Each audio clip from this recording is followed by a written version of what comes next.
Alright, so I'm pretty sure I just found an angry school of spotted bass. I actually saw a couple blow up, and then I just made 2 casts in a row and got bit on both casts. So, and I actually just had a double on, but I lost one of them. But I got an umbrella rig with some with some minnows on there, just a little small minnow swim baits. See if I can get into it. There we go. Oh yeah, it's a school. I'm gonna reel them slow, see if I can get a double. A lot of the time, if you just pull them, you know, just kind of fight them slow, you'll attract their buddies. That's when things can get really fun. That one hit it quick, so there must be this is a little guy, really little. First one I caught in the school was a 2.7, then I had that double with a couple 1.5-pounders. I'm gonna put them in the live well so I don't spook the school. Just keep catching them and dumping them in the live well, and then I'll let them go when I'm done. Let's see if we can catch another. So I'm just chunking it out there, let it sink down to the bottom. We got a front coming in, it's raining. I saw another bass blow up right over there. And I'm just trying to keep this thing almost on the bottom, but not quite dredging with the umbrella rig. I don't want to hang up. There we go. Let's see if I can get a double. I know there's a bunch of them here, so I got a good chance of catching multiples if I let them swim around a little bit. This one's not a big fish, but it's a solid one. Maybe he's not solid. Maybe I spoke too soon. I've already caught a 4.9 spot on a chatterbait and a 4.11 largemouth on a chatterbait today. And I decided I would come back to the old pre-spawn deal and see what was going on. Anytime the wind picks up, I can normally get in the creeks and catch them pre-spawn in the wind. See if we can get another one. That's 4 casts in a row now, 2 without the camera running and 2 with that I've got nailed on. So there seem to be a lot of them right here. Come on. I got anchor mode on the boat, pressed, pinpointed down. Oh, one just nailed me. Come on, eat it. Man, the birds are getting fired up. The bass are getting fired up. Spring is definitely here. I'm throwing this A-rig with 1/8 ounce HeadlockZ Jigheads, and they're the 1/8 ounce 3/0s, and they're perfect hooks. They're super strong, where I don't have to worry about straightening hooks on fish, and they've got just a good keeper on them. They keep those Elastic minnows up really good, and they seem to be just what the bass ordered. Oh yeah, that one nailed it. That might be a decent one there. See if I can let them. I want to get a double. Oh, I think I just got a double. Yeah, pretty sure I got 2 of them. It's feeling real weird. Let's see. Yeah, this has got to be a double.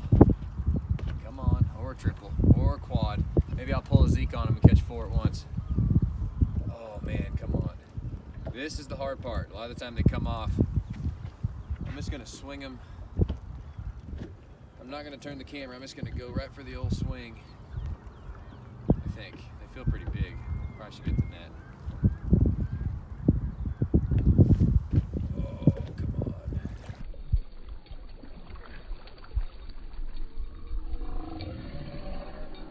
Yeah, baby.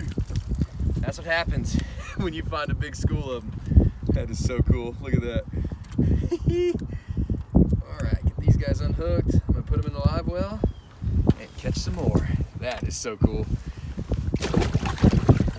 It's a good way to tear up an umbrella rig, but I'll tear up umbrella rigs all day when they're crunching like that. I've got one little bit bigger swim bait in the middle. It's a little ribbed, actually a Bass Pro brand swim bait. But then the minnows on the outside, those white minnows seem to be really firing them up. This is such a perfect scenario with this wind blowing. It is just prime time to catch them. I'm gonna let it hit bottom and get it winded.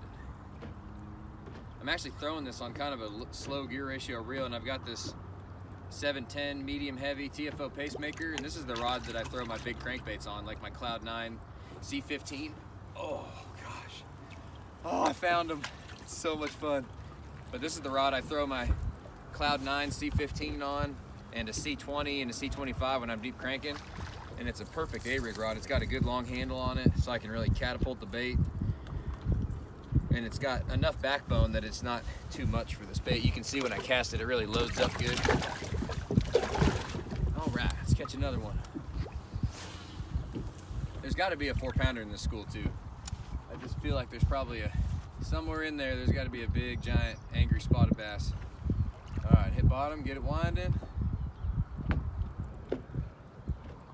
See what happens. These fish are probably sitting in, I bet they're in 10 feet of water. They're kind of, you know, really pre-spawn, just eating shad. Oh, one just hit it. Eat it, baby. Oh, eat your food. Come on, Tina. I'm gonna let it sink again. Oh my gosh, they're nailing it and they're not getting it. Come on. Oh, that one got it. That's a big one there. That feels like a better one. That's a better one. That's an old Logan Martin special. He's not a giant, but that's a, you know, he's like a two and a quarter or so. I bet you I had 5 bites on that one cast. Now I've been catching a lot of big fish lately out here on Logan Martin, but I've been doing a lot of different stuff, catching a ton of them on a chatterbait. I caught those 2 giants on a chatterbait on the river this morning. I caught the 411 and a 4.9, 411 largemouth. And those were on the river, but anytime you get the breeze blowing, the pre-spawn deal in the creek is just hard to beat. Let's see if we can keep it rolling. I have no idea how long these fish are gonna bite for, and we got nasty rain coming in. Looks like around 12 it's supposed to get pretty darn rainy, but I got good rain gear on, so I got my new Leviathan rain gear the other day. Oh my gosh, they hit it so hard. Jeez. I mean, just, oh. Oh man, he's not very big. There's a lot of little ones mixed in this school, but so far I've caught a couple over too, so that's fun. Get in the live well, little buddy. Get in the live well so you don't scare your friends. This is so much fun. I'm like a kid in a candy store. I actually had a guide trip this morning and it started raining and my guide client was just doing a half day, so we caught 17 pounds, 14 ounces from 7 o'clock this morning till 11 fishing on the river. And then I dropped him off and came out into the creek. I had a feeling that they would be biting with this breeze blowing. And they are definitely biting. Gosh, dang it. Every cast. I'm gonna try to let them fight slow. Fight slow and get me another double. This is amazing. Just a single. Just a boring old single. It's a little better one. That's a little better one.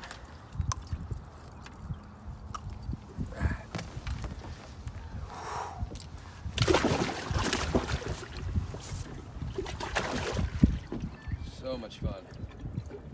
I wonder what else I could throw in there and catch one. I bet I could catch one on a chatterbait. Throw my jackhammer in there. I really love the jackhammer more in the dirty water on the river, but I bet you they'll bite this jackhammer right here. We will soon find out. I'm gonna let it sink all the way to the bottom just like I am with the rig. And then get it winding. I'm gonna stop it. I mean, there must be just like hundreds of them down there. Oh, he sucked it in. That was a gentle bite. The blade just stopped vibrating. He just pulled on it.